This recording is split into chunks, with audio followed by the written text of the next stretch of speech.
Good morning, everybody. I'm Isabella Kaminska. I'm a writer for the Financial Times. It's a real pleasure to have been invited to moderate this panel. We're going to be discussing how institutional investors can bring their portfolios into line with the 2-degree goal. And I'm especially excited to be here because I'm something of an outsider. In my day-to-day role, I focus mostly on reporting on capital markets in the mainstream context. And it's actually in the course of preparing for this panel that I realized how far removed my world is from this world, and to what degree we are not cognizant of these issues on a day-to-day basis when we're reporting on the capital markets, and the degree to which we are still obsessed with a very low-yield world, and the idea that you can't have sustainability necessarily and high returns. So I'm very excited to hear your views on how we can achieve both, how we can have our cake and eat it. And I thought the best way to start really is to have a brief intro. I'm just going to briefly introduce you all so that we get straight to the issues. So we're joined here, I'm going to go from right to left. I'm joined here by Anthony Hobley, CEO of Carbon Tracker. And then I've got, and apologies if I mispronounce your names, Martin Skank from the chair of the PRI board. Then we're focused on, then next in line we've got, oh my goodness, I haven't met, Matt Sanderson from AP4. Then we're in Felix Lantes, head of long-term equity strategy at PGGM Investments. Then we've got Priya Saramatha, from a member of the board at CalPERS, and Philip Zoati, CEO at Mirova. And on the far left, we have Miriam Belcois, president of Caixa Econômica Federal. So I just thought we'd start briefly with getting all of your perspectives, and a great place to start, of course, is with you, because Anthony, because you're obviously CEO of Carbon Tracker, and you have made a strong case for all of us being conscious of carbon tracking in our day-to-day lives and in portfolio investing. So could you explain the case for carbon tracking? Yes, thank you. I mean, it is exciting to be here because I think we're at an inflection point. The world is changing around us. And people people who are involved in the day-to-day of business and finance don't always notice. And I think they haven't noticed, many of them haven't noticed that the world is changing. One of my favorite quotes is the chairman of Baldwin. Now, if you've been in the financial markets late 19th century, early 20th century, you've known Baldwin, one of the biggest US companies for 30 or 40 years in the Dow Jones, the second biggest manufacturer of steam locomotives and everything you needed to build a railway. In 1930, they had to defend a massive investment program in the latest generation of steam locomotives. And their chairman made a big speech on Wall Street to the effect that these new automobiles, you know, this General Motors and Ford that had just entered the Dow Jones, don't worry about them. This is a plaything of the rich. It'll never catch on. Mark my words, steam locomotion will be the dominant form of transport well into the 1980s and beyond. And we hear similar defense now from, let's call it the carbon-intensive industries. I heard the CEO discussion yesterday with Paul Polman, Unilever, RWE, Total, and there was still this sort of, I think, out-of-date proposition that fossil fuel-based energy is the answer to energy poverty. It's not. Our financial analysis, and that's what we do at Carbon Tracker, we do financial analysis. We look at the numbers, the finances, tell us in most cases at the moment, the cheapest option for the energy poor is renewable energy, solar. And soon, it'll be the cheapest option in all cases. Our financial analysis also tells us that the momentum, the sort of, to some degree, systemic laziness in the financial markets is allowing many companies to get away with pouring billions, potentially trillions of dollars into high-cost, high-carbon projects that don't make financial sense now under the current policy settings and will make even less sense as we go forward. And the there's a real risk here, what we call in the UK a sort of colloquial term, a double whammy. Because if that money gets poured into those projects, it potentially gets destroyed, so we destroy all of that value, and then we still have to find that money to fund a low carbon transition. So let's divert it. Let's make sure investors really understand the true fossil fuel risk premium. I mean, and they get the right information, and that's why there's an important role for financial regulators, so that investors truly understand the risks that now are inherent in fossil fuel investments. And we move forward. We no longer talk about this in historical terms, that it's about fossil fuels solving poverty. It's not. It's clean energy solving poverty. And that the climate option, the climate secure option, costs money. I think in many cases we're finding the clean technology is increasingly cheaper than the historic high carbon options. So my point, the world is changing. Let's ensure the financial markets and the business community catches up. Thank you. Perhaps, Martin, in your role, obviously as chair of PRI, you have important insights, but also as in your role previously in the Norwegian Government Fund. Just wondering if you could offer your perspective on how we can achieve some of these goals. Thank you, and thank you for the invitation to come here today. So I think it's important first to distinguish perhaps between two different questions. So it says, how can, the title of this discussion is, how can investors bring their portfolios in line with the 2-degree target? So one interpretation of that question is, how can individual investors bring their portfolios in line with the target? And the other question is, how can investors collectively bring their portfolios in line with the 2-degree target? And those are very different questions. Because obviously, at the individual portfolio level, you can divest or you invest in low carbon intensive sectors and bring your individual portfolio in line with the 2-degree target. But divestment means selling to some other investor. So while you're decarbonizing your portfolio, by definition, some other investors must be recarbonizing their portfolios. So I very much agree with the perspective that Anthony drew up, which is that carbon risk is created by the investment decisions of fossil fuel companies. And if they are investing in a way which is not compatible with a 2-degree target, they're building up carbon risk in the financial system. And this is a very real risk factor. So we need, as investors, to address that risk by engaging with fossil fuel companies on their future investment plans. And I think we've seen some very promising developments looking at the shareholder resolutions been passed in BP, Shell, Statoil, which require these fossil fuel companies to stress test their portfolios against a 2-degree scenario and report back to investors. And I think the natural next step for investors will be to say, well, if your investment opportunities are not compatible with the 2-degree target, then we as investors would like you to pay out the cash that you have to us in the form of dividends, so that we can reinvest in something which is sustainable and compatible with long-term climate objectives.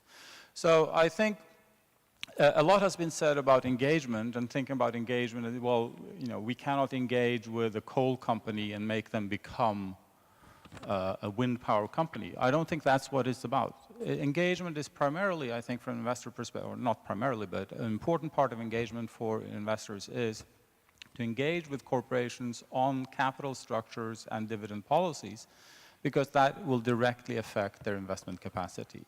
Having said that, I think there is absolutely room for a whole range of different tools that investors can use.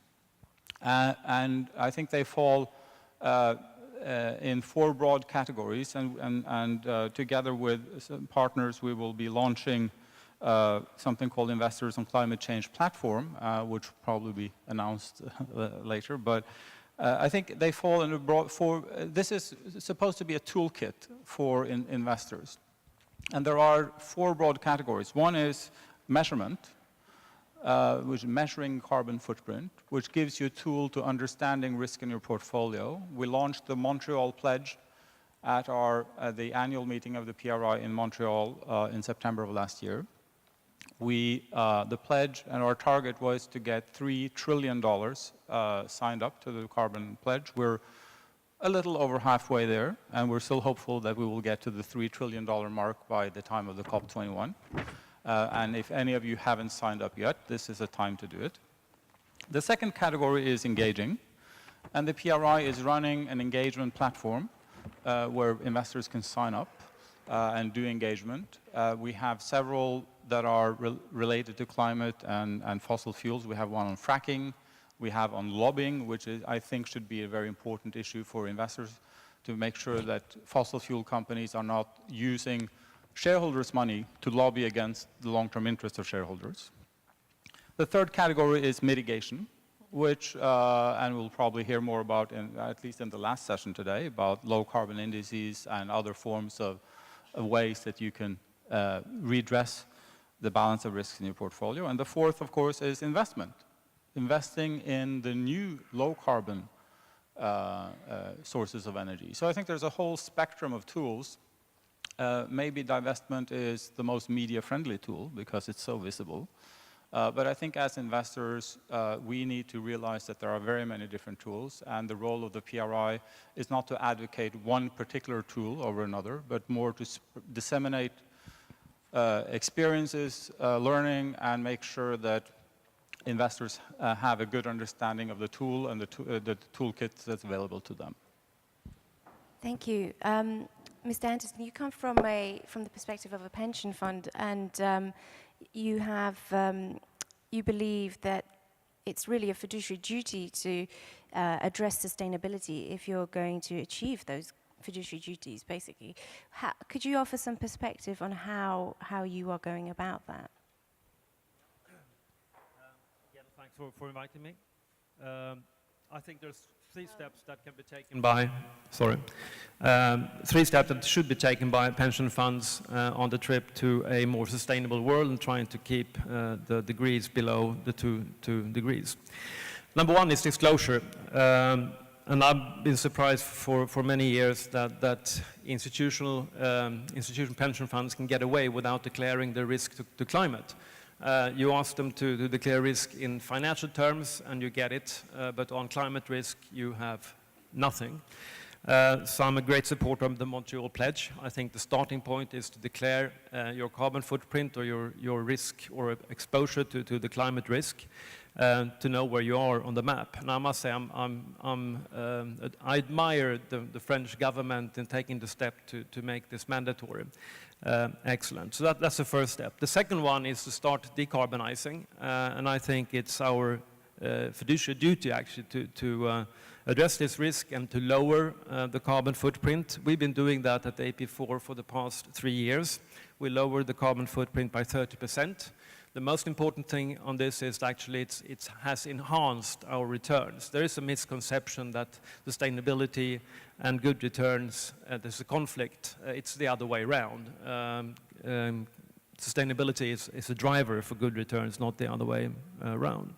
And also must say that there's not one silver bullet. I think that pension funds should use whatever strategy they want, be that exclusion, be that engagement, be that decarbonizing the way we've done, whatever. The third step on this trip is to share your experience with others. And AP4, together with Armundi, CDP, and Unify, founded a coalition that was announced at the Climate Summit in New York last year, where we're trying to get $100 billion of US dollars that are put into low carbon strategies. And I'm happy to say that we're halfway to that target now, and I hope that we will deliver the 100 billion by COP21 later on this year. So these are the three steps in my view, and I'm happy to say, being in Paris, that both FRR and ERAF have joined this coalition. Thanks. Thank you. Felix, you represent obviously PGGM, but you take more of a positive impact approach. Perhaps tell us more about your view and your perspective about how your strategy compares to the ones already we've heard of. Yes, thank you. I work with PGM. We manage the investments for a number of large Dutch pension funds. By far the largest is the Dutch care sector pension fund, PFCW. We have a few large funds in Holland. This one is 180 billion euros. They have committed themselves to halving their CO2 footprint between now and 2020 and increasing the impact investment side fourfold. Currently, 3% of their assets are invested in impact investments. That should rise to 12% by 2020. I'm working on that side. We have a new mandate from PFCW, and now we're starting up to build a listed equities portfolio of companies that have enough impact on some of the main issues that the world is facing, one of them being climate change. That's very much a new field. We've tried to look at the outside world, external managers with experience in this field. We have found very few of those, actually none with any real experience in mainstream listed equities. So we have to build that trail while we go forward in the coming years.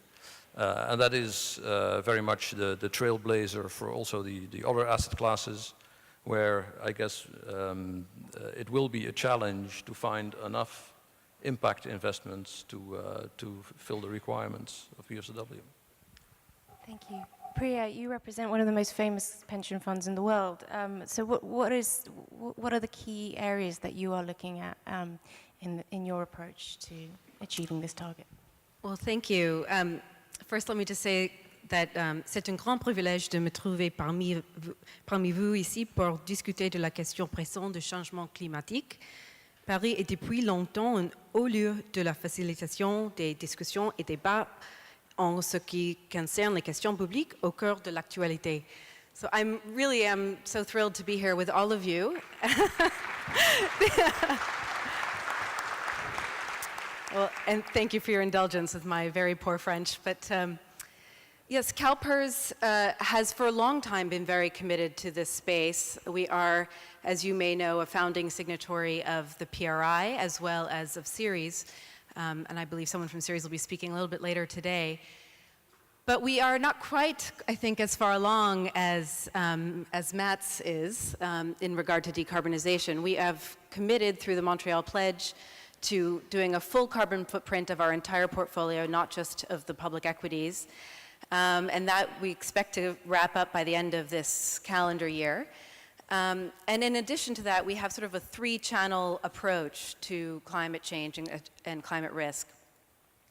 First is in the area of public policy. So we are advocating very strongly for carbon pricing and for a cessation of subsidies for fossil fuels in the United States. We are also, as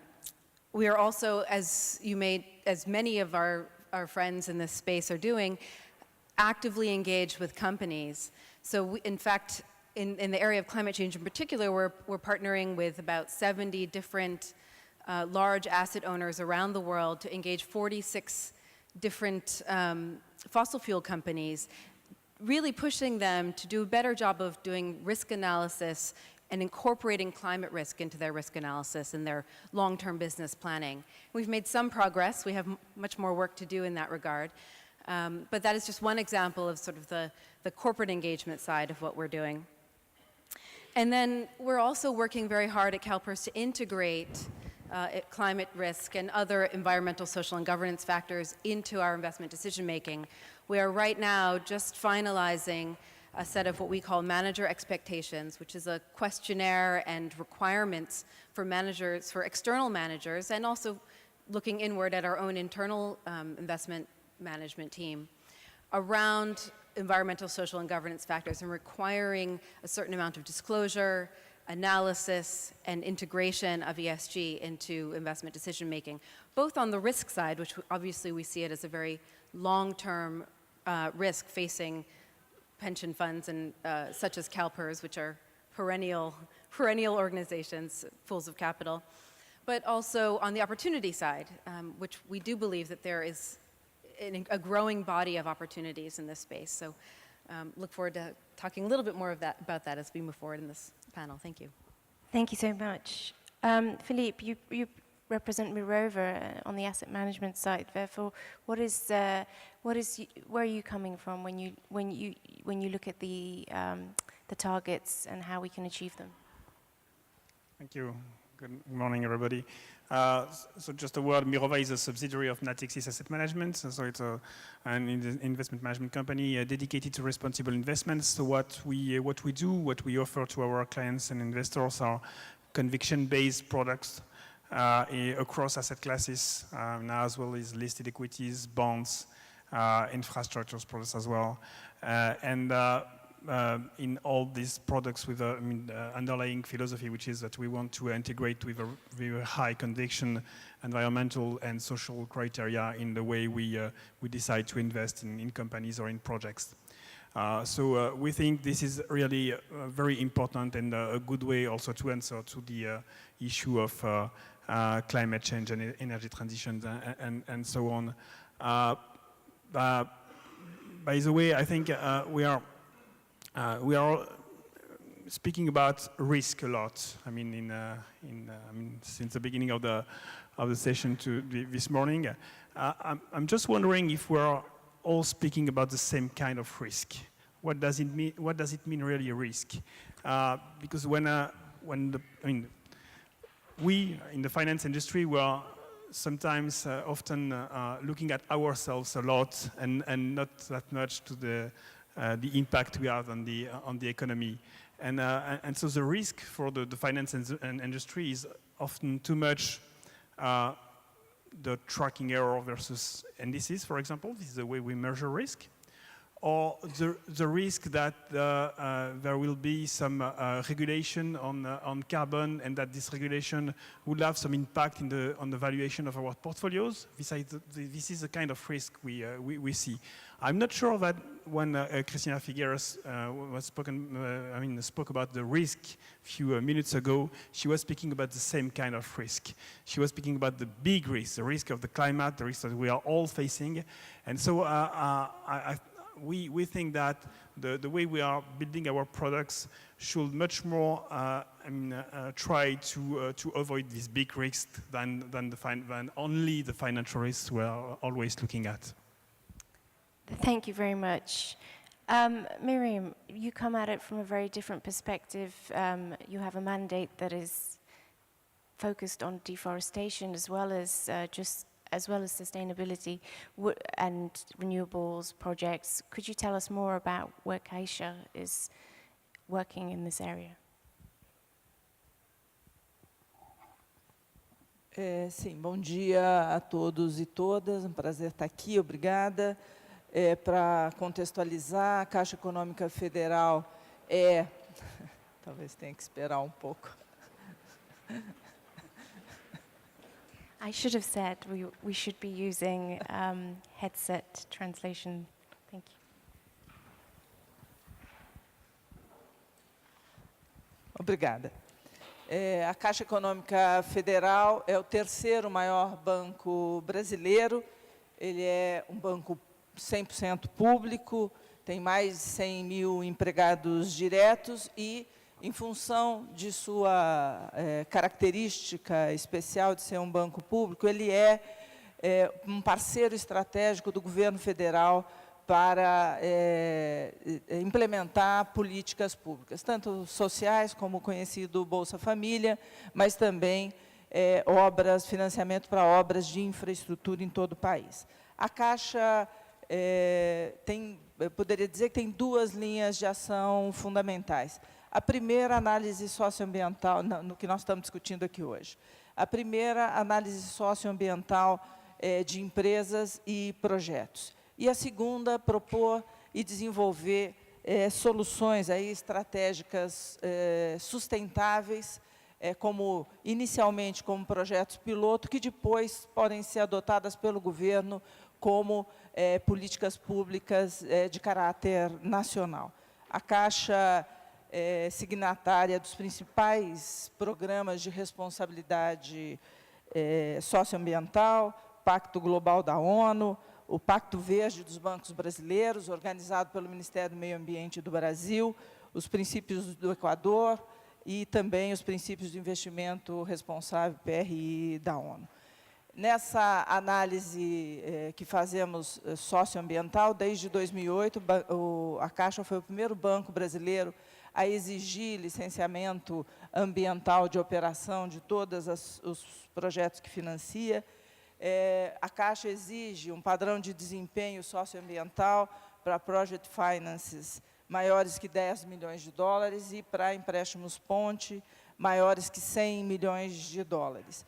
Além disso, fazemos uma análise minuciosa de empresas de setores com maior impacto ambiental, como mineradoras, frigoríficos, indústrias, e exigimos essa análise socioambiental para projetos maiores do que 3 milhões de dólares. Mas acho que o que, além dessa tarefa que me parece comum, uma iniciativa comum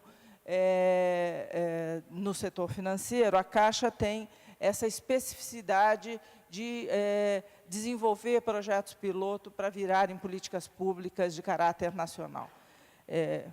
Para um país que tem um território gigante e 200 milhões de habitantes. Então, queria aqui citar 3 exemplos de iniciativas desse tipo. Uma primeira, que é sistema de aquecimento solar para água. Nós temos um programa habitacional gigante no Brasil, chamado Minha Casa Minha Vida, e o uso desse sistema de aquecimento solar é obrigatório para todas as casas térreas, por enquanto, e significa uma redução de 24% do consumo de energia das famílias atingidas por essa iniciativa. Essa já é uma política implementada em caráter nacional. Além disso, queria citar 2 outros exemplos que são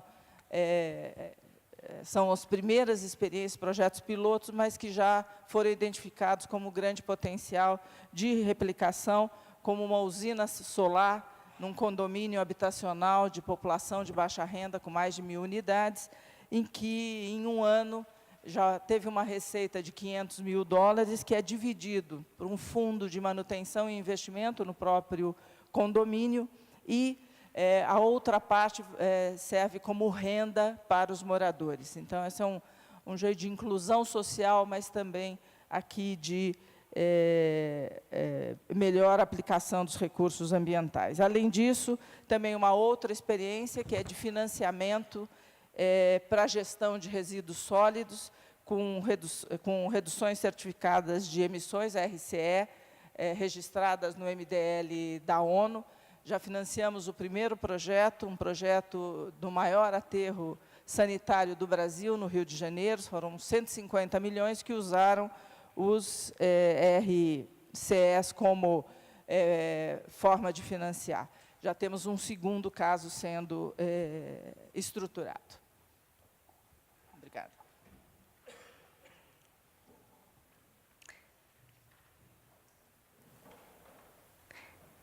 Thank you very much. Let's have more of an open discussion now. I thought you've raised very important points, all of you, but this really is about the tools that investors should be using. And one of the biggest issues is divestment, and Martin, you've already raised some of the key points. But I was just wondering, could you take us back to why it is so important that the aggregate picture has to be taken into account?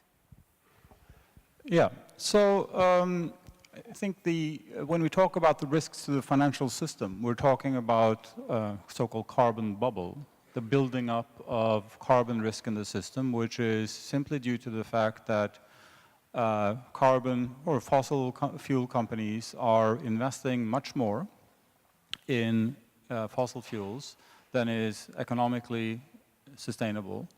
And we know that when we have climate policies that will take us, hopefully, towards the 2-degree target, many of these assets will no longer have economic value. And that will lead to, that obviously leads to economic loss. And we have capital being diverted to investments that will probably not yield any returns to investors. And I think it's important to understand why this is happening. And I think there are two main reasons. One is the mispricing of CO2 emissions, that we have the price of CO2 emissions does simply not reflect the social cost of emissions. And the other, and this is amplified by the fact that there are so-called principal agent problems in the relationship between the owners of companies and the managers of companies, and that goes for fossil fuel companies as well. So if you're a manager of a fossil fuel company and that is your life and your livelihood, you may be incentivized to reinvest a lot of the money that you're making in sustaining that business, even if that is not in line with the long-term interests of your shareholders. And that's why shareholders have to be so vigilant. And that's why for, historically, looking back over, the 400 years that we've had these types of listed public corporations, we've had, I think in all countries, the issue of dividend policy, capital structure is reserved for shareholders, because it has been understood for several hundred years that that's not something that you can delegate to the companies themselves. Shareholders decide on dividend policy. They decide on capital structure. They decide on whether the company should be getting new equity in the form of a public offering. So it has been understood for centuries that capital structure is something that investors have to decide. And that's simply not something that can be delegated to the companies themselves. And so I think this is not really a new tool. It's just using an old tool to address a new problem, which is the building up of carbon risk. And I think it's important then to understand that if you talk about divestment, that can be a useful tool at the level of the individual portfolio. But obviously, all investors cannot divest simultaneously. That transaction requires someone at the other end who's buying those assets. So if you're looking at what investors can do collectively, I think we need much more emphasis on, in particular, dividend policy, capital structure. And this is not a revolutionary new thing. It is something that has been at the center of corporate governance for 400 years. We're just applying it to a new set of problems. Anthony, you're keen to add to your If I could, I guess representing Carbon Tracker, the people who bought you the carbon bubble, not literally, I hope. I'd like to say something about this, because I think it is important to understand what we mean by the carbon bubble and how divestment and engagement fits in to this. I think the point made about shareholders is critical. I think for many years we thought about business and finance as one entity. People haven't really understood in many ways outside the financial community that finance is in many ways very different and distinct from business. And it's finance that effectively owns, through shares and asset management and so forth, the companies. And the companies can only go so far without the acquiescence, support, encouragement of those who ultimately own them, the shareholders. That's why the engagement, with the asset owners, the shareholders, the pension funds, the portfolios, is so critical. And for the shareholders and owners to understand what's at stake, the value of their investments. And what the carbon bubble represents is a huge risk to the value of their investments, value at risk. And it's this word of risk. So how does the carbon bubble represent risk and risk to value? Well, it doesn't necessarily represent a risk today. There's going to be no carbon bubble that bursts today and creates a financial crisis. I think one of the ways to think about it is you've got a carbon bubble that we're beginning to inflate. Or put another way, there's a carbon overhang that every day, week, month, and year we delay action is going to get bigger. And it's that inflating carbon bubble or carbon overhang that will build up the risk. And I heard from the French Finance Minister, Michael Sapin, and Christiana Figueres, this issue of the orderly and the disorderly transition. It's a message that we've been talking about and written some blogs on this week, if you want to sort of understand that in more detail. it's this issue that we've got a choice, and I think, but we're at the last possible moment to exercise that choice. We can choose to have an orderly transition over the next 20 to 30 years where we scale back from fossil fuels. We don't switch fossil fuels off overnight, but we scale back, we shrink the fossil fuel industry while we simultaneously grow the clean side of things. Or we can put off action. We can yet again, as we did in Copenhagen and various other meetings, kick the can down the road. That raises because we're at that last possible minute for the orderly transition, that raises the risk and the probability of the disorderly transition dramatically. And that risk will go up almost exponentially with every week and year of delay. And it's that disorderly transition, that moment in the future, and I guess I can't swear, but we have our oh God moment, come to Jesus moment, and there's obviously another expression that I won't use in public, where we realize what's at stake and we act. And it's a sort of panicked reaction. We saw what that looks like in 2008, 2009 with the financial crisis. We've seen what that looks like in gearing up for World War II, and I think that analogy was used yesterday. It's that sort of scale of reaction, and that's what would create stranded assets, financial dislocation. It's a threat to the system itself. And just in terms of divestment and engagement, both are incredibly useful tools.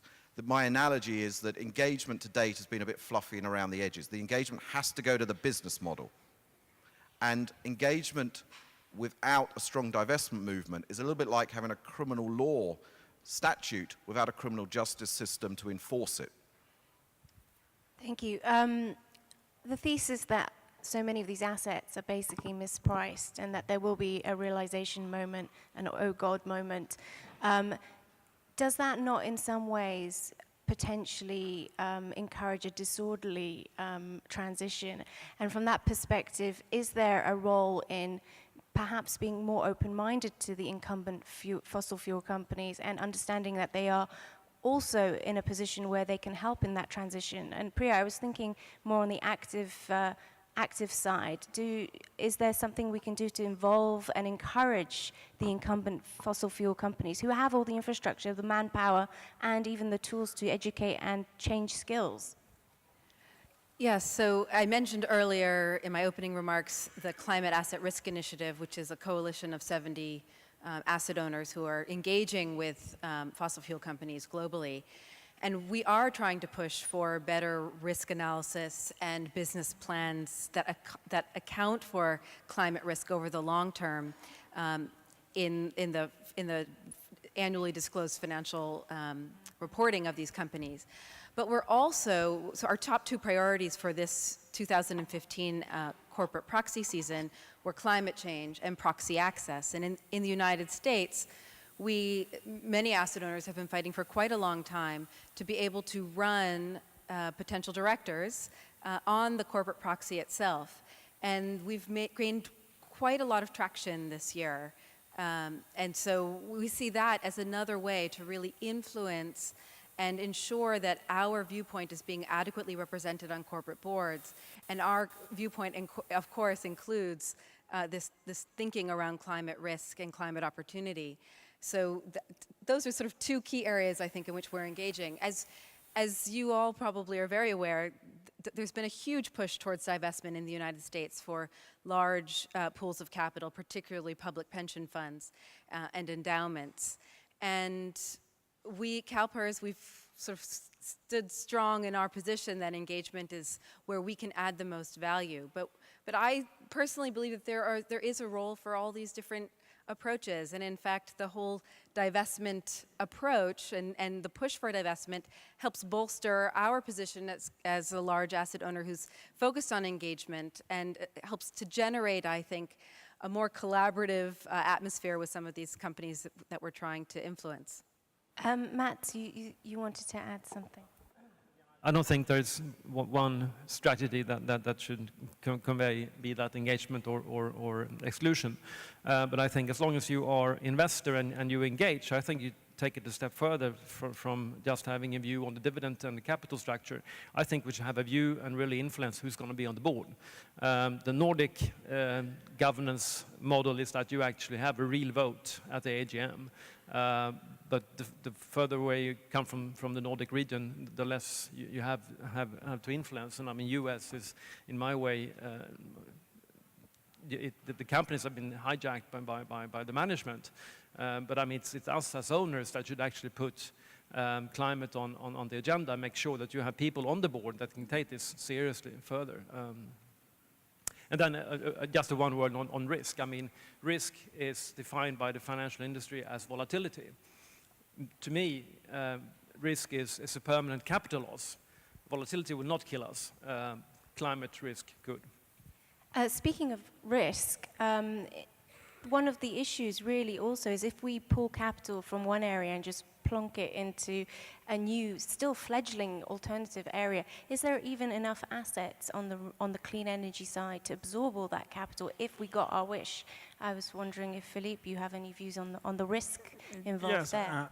I mean, if I may, I think the debate about divestment and also decarbonization, it's a little bit theoretical. I mean, we are speaking about shifting the trillions here. So what clearly we need, it's not to decarbonize our portfolios. It's to use our portfolios to decarbonize the economy.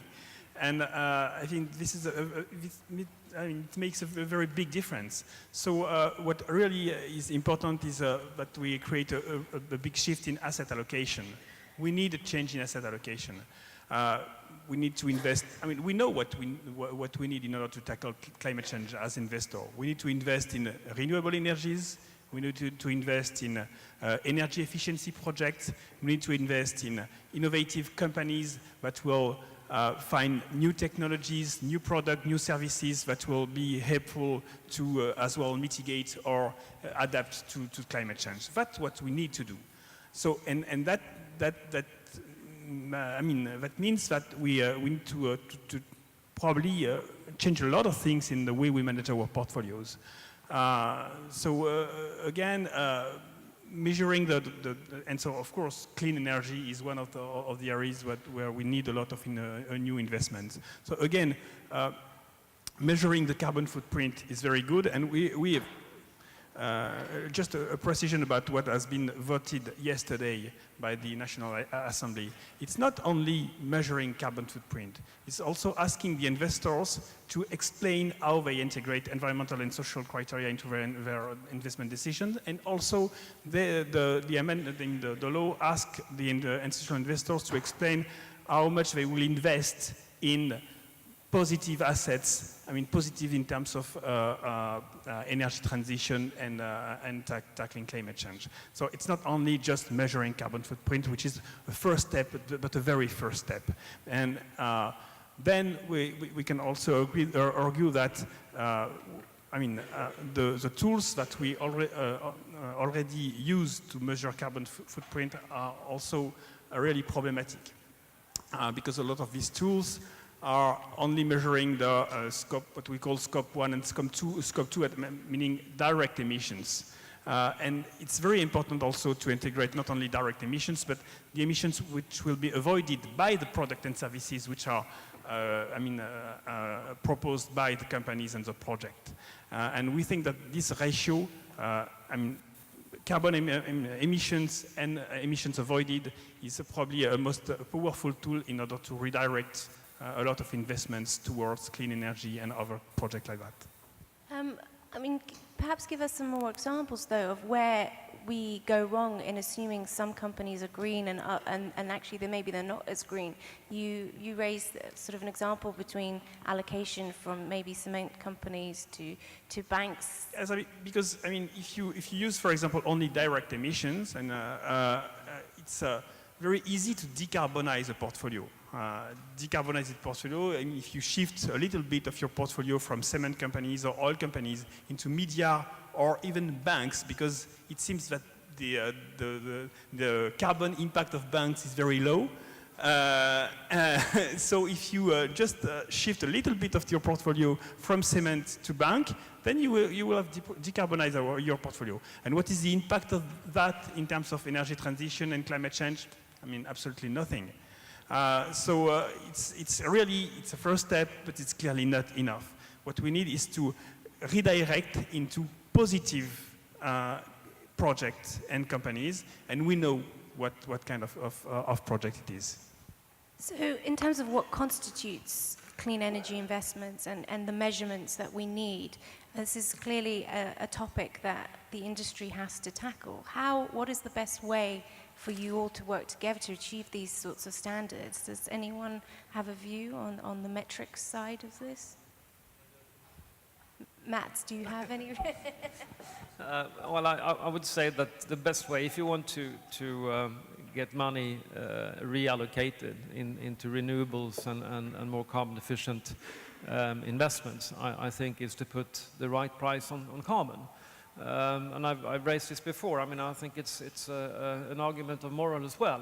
We know now, at least we haven't got an estimation, it's 5.3 billion is they call it subsidy, but to me it's the cost that we are, as we speak, pushing to the next generation to pick up that bill. And I think that's totally out of order. And if you put that a real price on carbon, you will see massively investments in renewables, and you will see a totally different portfolio structures and investments among pension funds. But the sooner we can, and we don't need to wait for that, we should act already. But I mean, that should be the really, if there is one silver bullet, it's the price on carbon.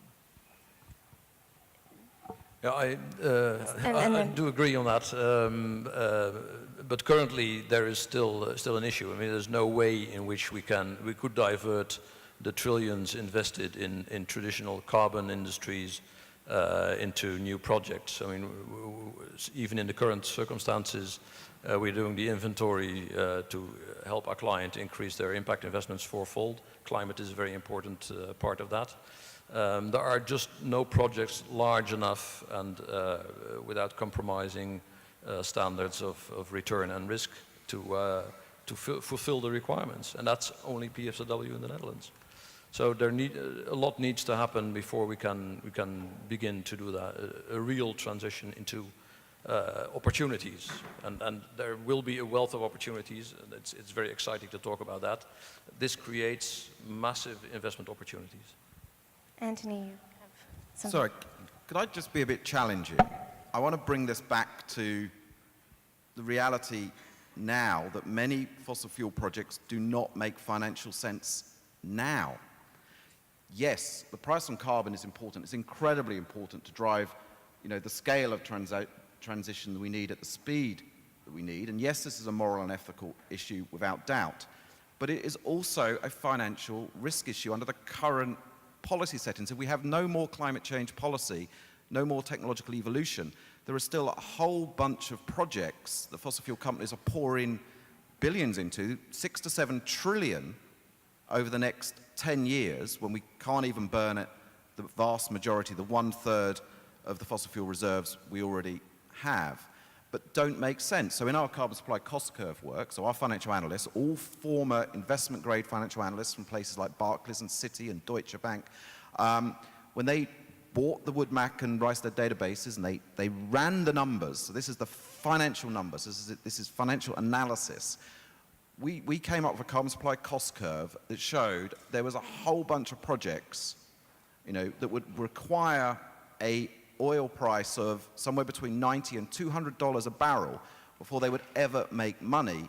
Yet, the major oil companies, and there's similar issues in coal, possibly in gas, we've yet to publish that report, but they're getting away, their shareholders, the people who own them, are allowing them to do this.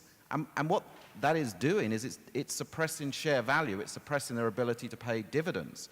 So if you were to engage and force them to divest at a project level from the high cost, high carbon projects, that would be good for your investors, for the people whose money that you manage. And I guess the question is, why is there not engagement at that level?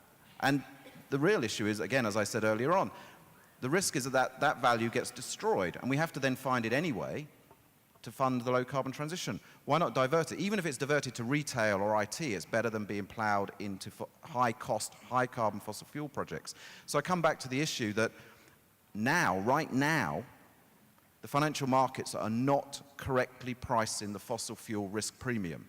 And that means the fossil fuel industry is getting capital much more cheaply than it should. That means the investment playing field is tilted again, unfairly tilted against climate finance. So, you know, one thing we can do is ensure the financial markets correctly price that fossil fuel risk premium, and in one sweep, we level the playing field, and all that stuff we're doing to make climate finance more attractive will have, you know, orders of magnitude more impact. Mats, you'd like to respond? I totally agree. But if you want to stop investments, you need to get into the board of directors. So, i.e., if we want to stop this, we need to make owners accountable for the company. And the way to do that, again, is to make sure that you've got the right board of directors, and you need to have governance models that actually allow owners to have a view on this. And I'm prepared to fight for that every day of the week. But at that point, you actually will get the right people on the board, and you will not do silly investments. I agree. I mean, the board is important. But what we have been told by people who understand oil and gas companies and mining companies is also the governance structure is important. That's why we've just written our blueprint report on how you hardwire the management of climate risk into the governance structure of an oil, gas and coal company. And I think I'd recommend, obviously, you read that report. But that's how you'll be able to judge when that oil and gas company is telling you, yes, of course we manage climate risk, it's part of our ESG. You'll be able to say, well, look, okay, do you have this in your risk matrix? What are your first and second order responses? Who's responsible for that? I think that hard wiring of climate risk into their governance structure is a critical first step. Yeah, I agree with that, and I agree with Mats that I think this is, obviously there is a misalignment of economic incentives due to the fact that we haven't put a proper price on CO2 emissions. But there's also a more general issue of governance, and the one problem is amplified by the other. And I agree completely with Anthony that there is a risk that money that is actually owned by investors is being now invested in projects that will have little economic value in the future, or that has little value in net present value terms, or zero value in net present, or negative even. Just look at the financial. Yeah. Just look at the financial performance of many of those large energy companies over the last 5 or 6 years. Yeah. And one key reason, we think, is that they're punting forward revenues from existing oil and gas resources up the cost curve into high, very high cost in some cases, projects at the top end of the cost curve. And it reflects a misalignment of incentives and the fact that there is the interest of the managers of these companies is not properly aligned with long-term interests of shareholders. And shareholders have to do something about that. But it is a much broader issue that has to do with corporate governance in general. Felix, I was just wondering, in terms of, you know, pulling capital, again, it's a great idea in principle, but you're raising the point that we don't have necessarily, you know, even if we're putting it into media and telecoms or neutral corporations, supposedly, there isn't the capacity to absorb all that capital. And, you know, just this week, we've got instances like Hanergy, and what are the consequences of just, you know, moving too quickly would we just be risking blowing all that capital anyway by putting it into, you know, companies that don't necessarily have the governance on the alternative asset side? There's a number of very large issues indeed, and there is no easy answer to that. Something needs to happen, and hopefully it will happen gradually. I think that that will be very important. If there is a sudden shock and there is a crash of carbon-intensive companies and money moves out and has to be parked elsewhere, that's going to be an issue. So a gradual change, I think, is something that is very, very necessary. But it's probably something, the way it goes now, that's a natural process, but it probably takes far too long, so it needs to be orchestrated in some other way. But frankly, I don't have that answer. Philippe, you looked like you had a a point to make on the discussion? No, it was just about the market failure. I mean, what we say that there is a market failure about the way the market is pricing carbon risk and oil companies. I mean, do you think this is the only part of the market where there is a market failure, or is this a bigger issue? I mean, because if not, I do not understand why it will be the only part of the market which is not really well priced. I agree with that, and I think we have to distinguish between the obvious mispricing of CO2 emissions and what we believe about the pricing of fossil fuel companies, and those are two different things.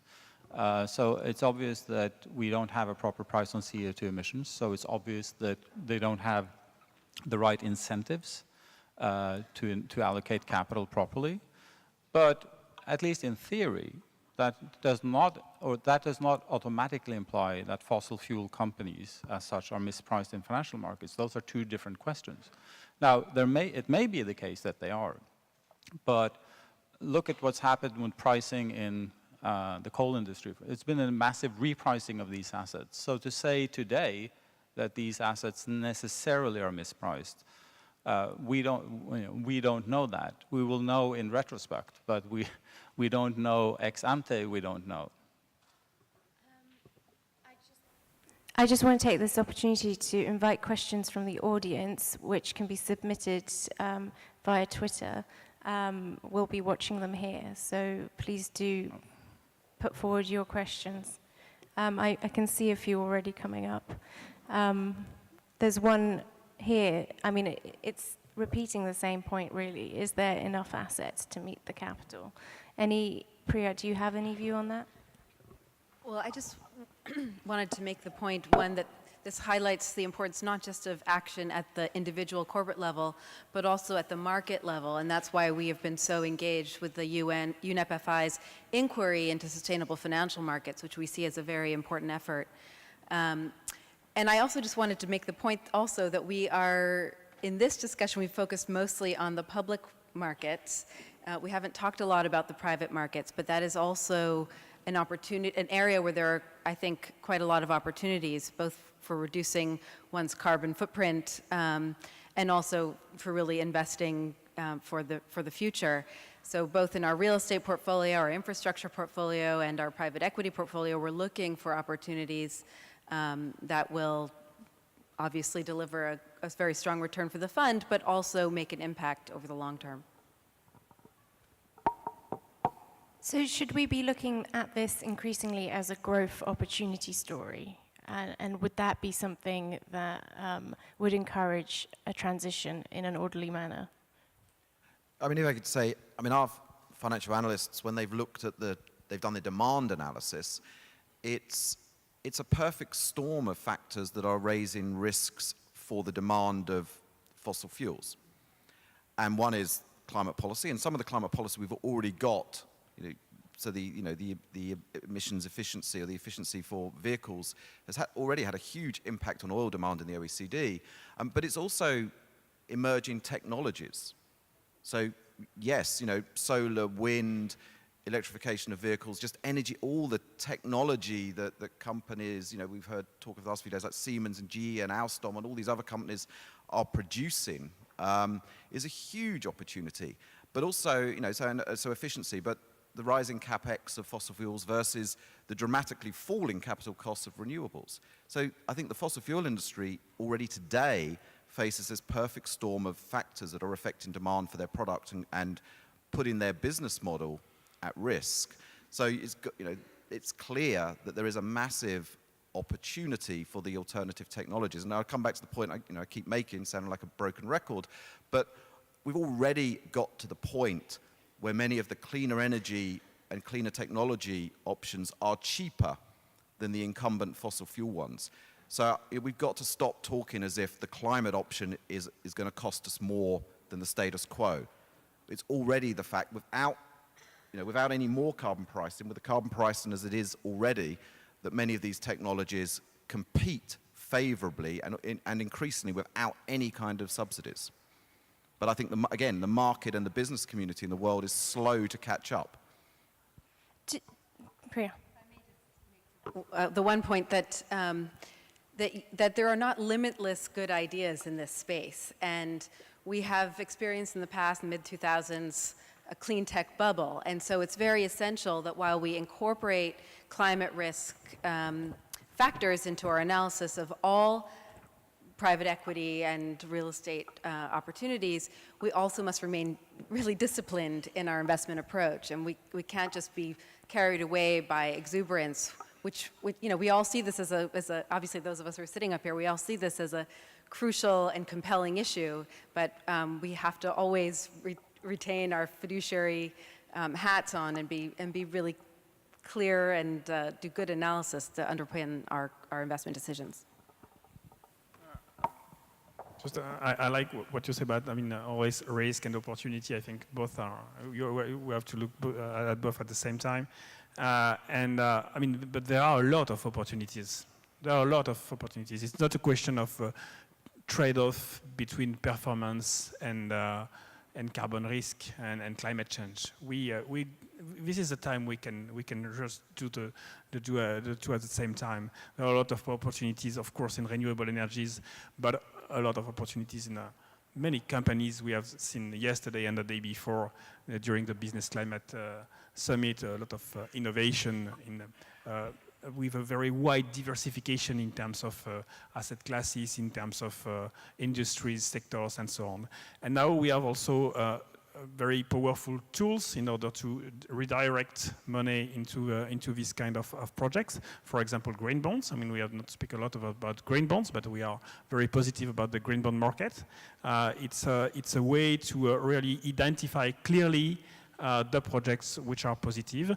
And alongside with green bonds, we think that it will be very powerful and useful to have much more labels, green labels, that will show to the investors where we should invest. And not only institutional investors, it's also useful for private investors as well. Mats, you wanted to respond? I think it's important to stress that investing or addressing the climate risk or sustainability is not charity. It's a way actually to enhance your returns, but you need to have a long-term horizon when you evaluate. The problem is if you have managers being evaluated on a yearly or 2-yearly basis, sustainability is a random factor. But if you ask them to be evaluated, or if you evaluate them on 10 years, they need to take this into account, and it's a way to actually improve your returns, not the other way around. Speaking of carbon costs, though, are we in a way asking too much of the private sector, given that the IMF recently came out with a report that identified that, you know, fuel subsidies run into the trillions at the moment? To what degree do we need to have an aligned approach with government as well? I mean, how can we be asking investors to pull their capital from fossil fuel companies when they are still being subsidized to such a degree? And NOCs, of course, but... Yeah. Well, I mean, I think the report from the IMF and let's give some credit to the OECD, who've also done some incredibly good reports on this. You know, one, they debunk much of the criticism we often get against renewable energy, that it's only viable with subsidies. Well, good, let's talk subsidies now. But I think if I was in the fossil fuel industry, I was an investor in companies, I would be very concerned now, because once I realize that many of the companies, you know, are so heavily dependent on these government subsidies, my view, I think, of the public policy and regulatory risk would go through the roof right now. So I would really be wanting to do the analysis and understand how those companies would fare if those subsidies are removed. And we're doing a piece of work on that and looking at our, you know, overlaying removal of subsidies on some of our cost curves for some different countries, because I think that's critical. But I think you're absolutely right. But I mean, I turn it on its head and I would say, you know, for governments who are desperate to replenish their treasuries and cash flows, and spend money on public health and education, here's a great opportunity. You know, start paring back on those fossil fuel subsidies and use that money for education and for health, and level the playing field. Thank you. And the final point I would make, you know, you know, I think of this scale, you know, this sort of seesaw, and we have a slide that we use quite often with climate finance on one side of the seesaw and business as usual, fossil fuels on the other side. And at the moment, the fossil fuel bit, depending on what numbers you use, is something like 23 to 40 times bigger than renewable energy. But there's all this work going on to make fossil fuels, sorry, to make clean energy, climate finance more attractive, yet it's competing unfairly against investments that are the recipients of huge government subsidies. So why not just remove the subsidies and you level the playing field immediately? And as I keep saying, ensure the financial markets are correctly pricing the fossil fuel risk premium today. Martin. You're absolutely right that government policy has to be a part of this. Obviously, investors have a responsibility, but investors can only take responsibility for listed companies that they invest in, right? And it is, in addition to this issue of subsidies, there is the issue that a large part of fossil fuel production is actually occurring in state-owned enterprises that are not subject to the disciplinary mechanisms of MUTs and PRIA and other engaged investors. So governments have a role not just in terms of the subsidy policy, but also as direct owners of some of the largest producers of oil and coal in the world. So unless we get the governments on board and addressing this issue, we will not solve it. Thank you. Is there anyone else who'd like to comment on the subsidy issue? Because I'm going to run through some of these questions that have come in otherwise. Any? So there's a question here that says, what does the panel think about Scope 3 emissions, and are they being included in current decarbonisation initiatives? And I have to confess, I don't know what Scope 3 emissions are, so if anyone could explain that to me at the same time, that would be great. Emissions are broken down into different scopes. So Scope 1 is effectively your own immediate emissions of your own facilities, all the way out to sort of Scope 3, which is what are the emissions of your products. So, for example, and this has been, I think, news to many investors, the fossil fuel companies have been telling us for a number of years they all apply a carbon price to their business. And we all go, oh, that's good. But when you actually dig into it, you realize that when they apply that carbon price, it's only to their Scope 1 emissions of their own facilities.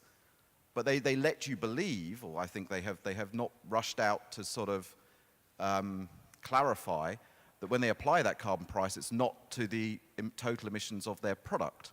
So for example, if Exxon or Shell or BP say they're applying a $60 shadow carbon price, that's only to the emissions of their facility and not to the emissions of their product. So I would applaud the French government who are now passing an energy transition law which requires all of the French investors and pension funds or asset managers to look at the total carbon footprint of their portfolios. That will include the Scope 3 emissions. So that what are the total emissions of all of the companies that you invest in, and therefore the total emissions of your portfolio. So that it is critical that we include these Scope 3 emissions when we talk about a company's total impact on climate change. With Anthony, that's, I think, the big difference in the change from traditional ESG investing towards impact investing. That's really taking into account the entire life cycle of the products that are being manufactured and sold and used and discarded. So I think it's absolutely necessary to look at the whole carbon issue from that perspective. Anyone else have any thoughts on Scope 3 emissions? The only point I would like to add is that you need to do this transparent, so you actually can see how you've done it and what the numbers are, to actually make sure that if you do it the wrong way, companies and others should have the chance to correct that. Let's have another question. So how to prevent laggard investors from all rushing to the exit at the same time and provoke chaos on markets? Who would like to take that one? No, I think this goes, and there was another question also on why cannot everyone divest at the same time, which I think is related to this. So, well, in equilibrium, of course, as long as these companies exist, someone will own them. And by definition, the average investor holds the market portfolio. So what will happen if very many try to divest simultaneously is, of course, that the equilibrium price will be lower, which means that the price you pay today to get expected future cash flows is lower, so your expected returns are higher. So, you know, the fewer investors who want to hold these assets, the higher must the expected return on those assets be in equilibrium. So, and I think this goes back to this governance challenge that we need to think carefully about who we really want to be owning these assets. And I agree completely with what Priya said and also Mats about the effect of the divestment movement and how it has sort of concentrated the minds of many people. But I'm also a bit worried that we are about to concentrate ownership of these companies in the hands of investors who don't care and who will not be addressing these governance issues as much as Mats and Priya and other investors would do if they were owners. And that the disciplinary pressure on the capital spending of these companies will be lower. And that those laggards who are still owning these companies will be rewarded in the form of higher expected returns on top of that. So that's why I'm saying we need to have a nuanced approach. We need to have many instruments. I think the low carbon indices and divestment, it creates a market price for this risk. And I think it visualizes the risk. And it concentrates the mind of investors and companies. So I think it is a part of the picture. But it cannot be the only answer we have. And I'm really concerned about the lack of proper governance and the lack of alignment of interests. And I think we will never solve this problem unless we have active, engaged investors who really discipline management of the fossil fuel companies. Priya, you've lost your mic. Oh no, it was stolen. Philippe is trying to keep me from speaking, I think. Well, I think Martin has expressed very eloquently the argument for engagement. And really, in my view, the way to create an orderly transition is not to divest from companies, but to help companies or to encourage companies or to influence companies through their boards and through share owner action, share owner proposals, et cetera, to shift their resources, their investments towards more sustainable, towards a more sustainable way. So, for example, to move from offshore drilling to purchasing clean technology opportunities. That's really how we're going to collectively be able to divest from carbon risk. Can I make the case for divestment, but with the caveat that Carbon Tracker does not advocate blanket divestment, but I'm not sure anyone else is necessarily going to make the case. The divestment movement is incredibly important, as the civil rights movement was, as the anti-slavery movement was, as the campaign against tobacco.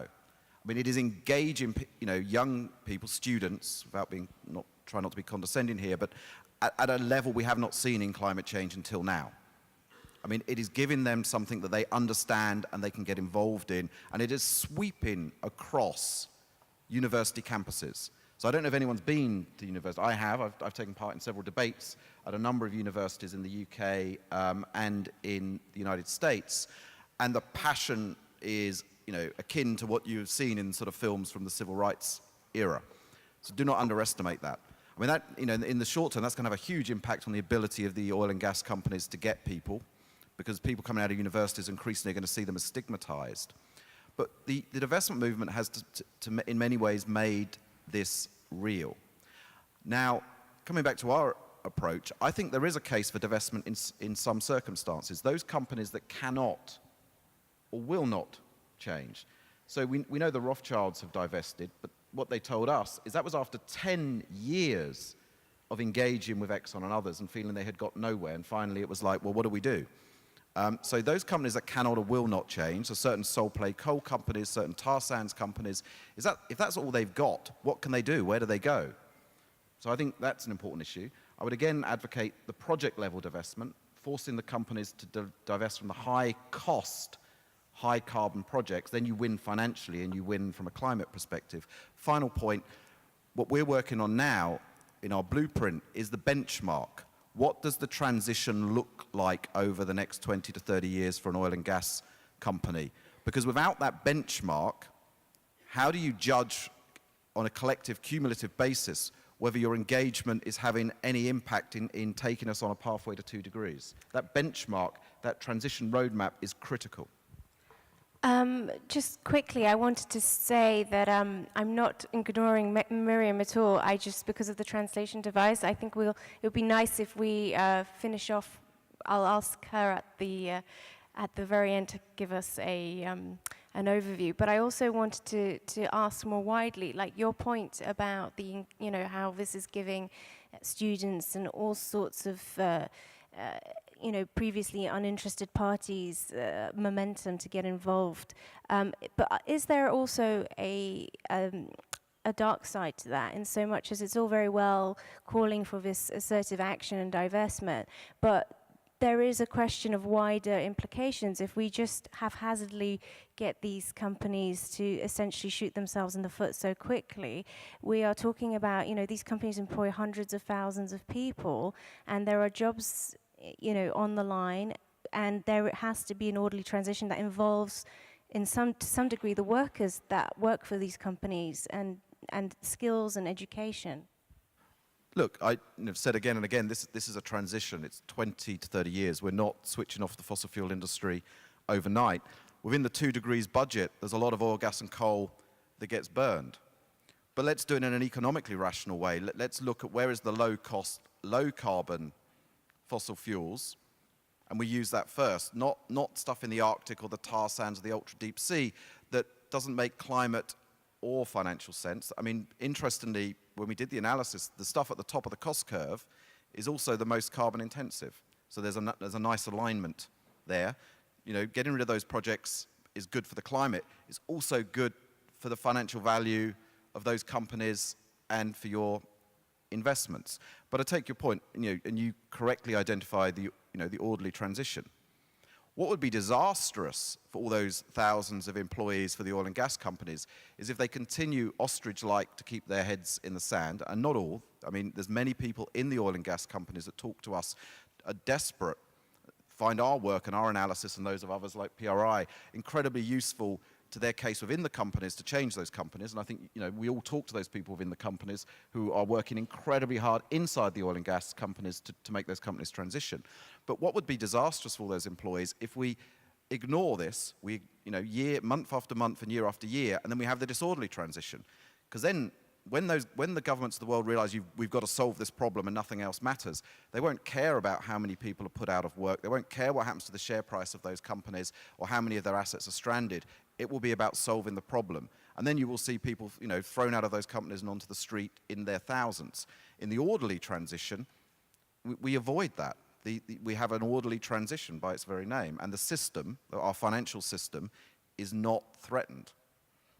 Priya, maybe you could expand a little bit about how, as an active, shareholder, what insight do you get at all into how some of these companies are preparing for a transition and how they are equipping perhaps their employees for that transition?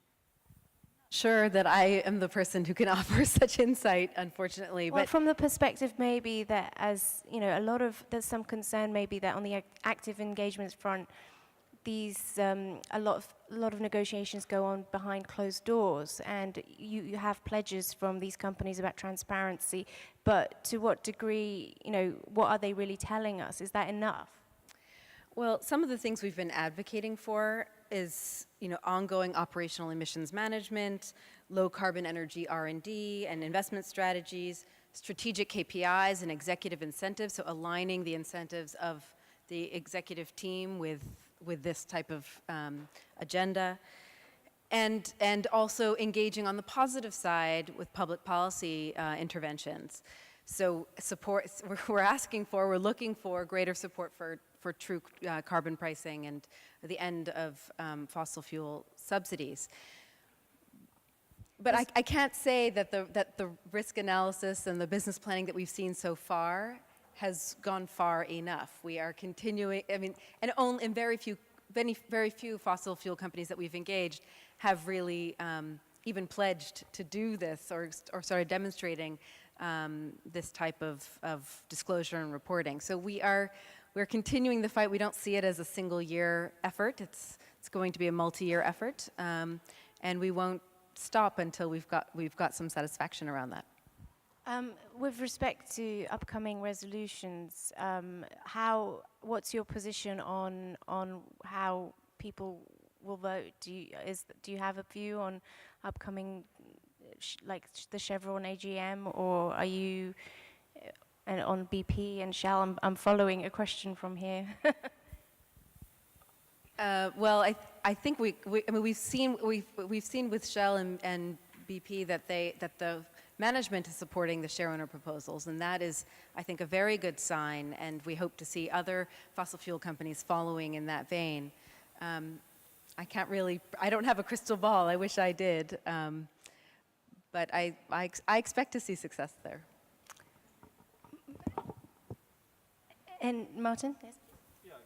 Just adding on that, I think my perception is that there's been a large change in attitudes just over the last 12 to 18 months within the fossil fuel companies. And I think this is, but of course, it remains to be seen how much substance there is in this. But the way that they talk about this problem is different now, to my ears at least. And these shareholder resolutions, which have been sort of controversial in the past, similar resolutions, have now been passed with the support of management in these companies. But now I think the next stage is when we get these stress test reports from fossil fuel companies that shareholders have asked for through these resolutions, that shareholders scrutinize those and see what the substance really is. And the next stage should be to use the sustainability reports as a basis for discussing capital structure and dividend policy, because we need to look critically at the investment capacity of these companies and what kind of projects they are seeking finance for. And I think one of the big risks we're running over the next few years is that fossil fuel companies, both coal and oil, will be using revenues from existing operations to finance new investments in new capacity, which will increase supply in the future. And I think it's quite, I mean, Anthony mentioned and others have mentioned that prices of renewable energy has come down a lot, which is correct. But the problem is that the new renewable sources of energy will have to compete with the marginal cost of producing fossil fuels from investments that have already been taken. And so if you compare average costs over life cycles between fossil fuels and renewables, renewables have come down and are quite competitive. But the sad fact is that they will have to compete for a long period of time with the marginal cost of fossil fuels from existing operations.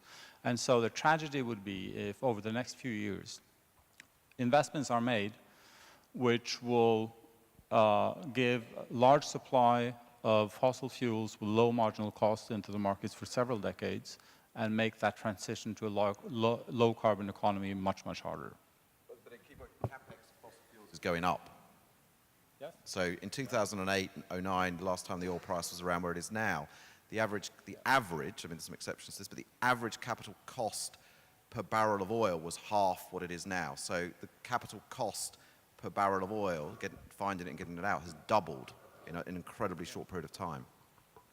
I just thought maybe we could, Miriam, I was hoping maybe you might offer some perspective just to finish our panel debate on the role you play and the role perhaps emerging markets play as well, because really it's a much bigger ask for emerging markets in many ways to make these commitments. So would you like some closing thoughts, please? Sim, sem dúvida.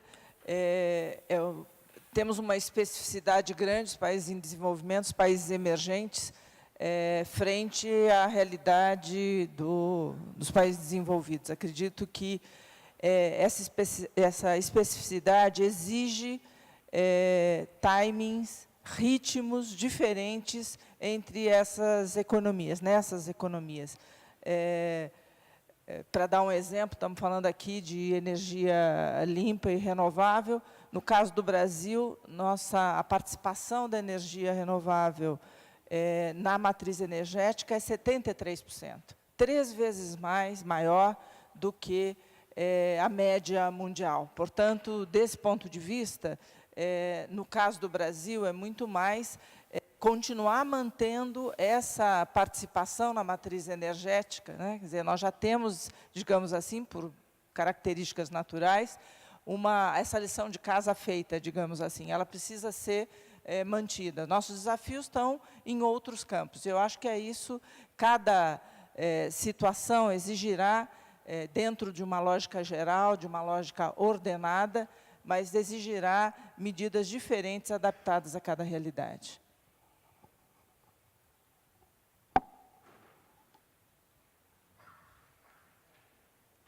Thank you very much. I think we're coming to the end of our time. How much more time do we have? Do we still have a few minutes to have a closing thought from everybody? Okay, let's do that. Perhaps we could offer just a quick recap, or I could do the recap. But I was going to start with your point mainly, that the world has changed, and we have to communicate this message to the wider capital markets, because really I sit here on that side of the wall, and I am really, truly hearing all these arguments for the first time, and I think that's quite shocking in many ways.